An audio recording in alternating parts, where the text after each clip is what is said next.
Chị thà cái sao này đuôi chả là sao thà sẽ khơi sẽ mà sẽ là sao thà mà bao sao à sẽ chả là sao anh ấy nên giờ làm hết chăm mà thôi là nên giờ đã ôn lại đã lắc sao khơi ta bao sao đã ôn đã tua đã li ha khu nó giải khơi giải ta sao đúng mà cái sao ở kia mà lại đã ta đến nó lười là cái sao là tăng tăng đó với hả đúng mà khu nó thay cái sao khó thành nha và đó ok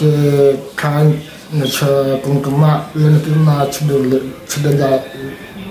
lu ya rồi chúng nó đóคนนั้นจะเลยสุดาลค่ายเลยดีดาวนักทุกที่ว่าโว้เดี๋ยวมา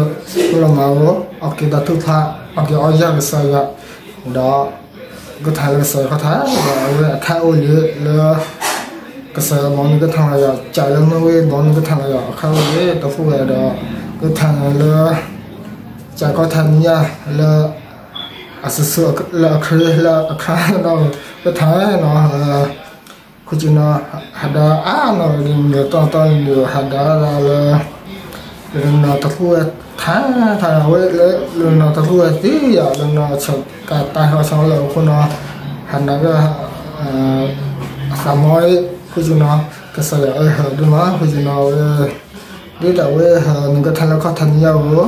จ่ายดาตาวน่ะเกี่ยวกับเชิงกุมมาเด้อฮัดตะพูดเลยฮัดเชียร์ตัวmà cho lớn làวันนึงมันทานเลยได้นักชาเนาะนักชานี่มันยี่แล้วนั่นไงชิมมาค่ายๆกูจะนะแล้วถ้าใส่ขัตนิยากูจะนะจะขยันตาตื่นดูมาเนี่ยตื่นช่วงนะชาวมาลุนี่โย่ดาวมักเกย์ได้ชาวก็ใส่ซื้อนี่ที่กว่าเด้